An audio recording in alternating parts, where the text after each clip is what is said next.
Kami dari kelompok 3 akan menyampaikan materi tentang kerjasama dunia utara dan selatan. Kerjasama antara dunia utara dan selatan. Karena dunia selatan memiliki sumber daya alam yang melimpah, namun tidak memiliki modal untuk mengolahnya. Sedangkan dunia utara memiliki sumber daya alam yang melimpah, tapi tidak memiliki modal untuk mengolahnya. Maka terjadilah kerjasama dunia utara selatan. Asal muasal terjadinya kerjasama dunia utara selatan adalah pada tanggal 7 April 1975 di Paris, Prancis, di mana para menteri bertemu. Kemudian forum ini dinamakan Kerjasama Ekonomi Internasional dengan rapat pertamanya pada tanggal 16 sampai 12 Desember 1975 di Paris, lantas lebih dikenal dengan Dialog Utara Selatan. Forum ini diprakarsai oleh Amerika Serikat dan Prancis. Akhirnya, forum yang dulunya berkecimpung dalam hal kerjasama dengan negara-negara penghasil minyak dan juga dalam hal perdagangan internasional jadi meluas ke bidang energi di berbagai sektor yang mendukung perekonomian global.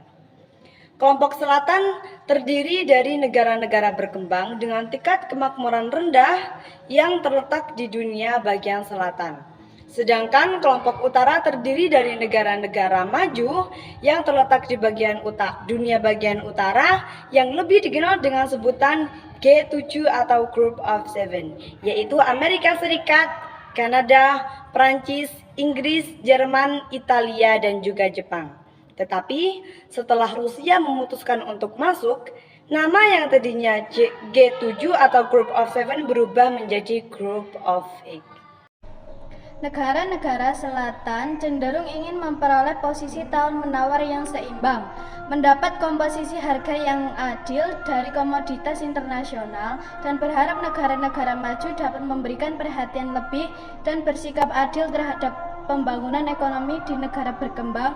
Dalam hal ini, GNP atau Gerakan Non-Blok memiliki peran penting dalam kerjasama Utara-Selatan atas diputuskannya North-South Dialogue atau Dialog Utara-Selatan di KTT GNP ke-11 di Jakarta pada tahun 1992. Tetapi negara-negara utara lebih cenderung memaksa model pembangunan terhadap negara selatan.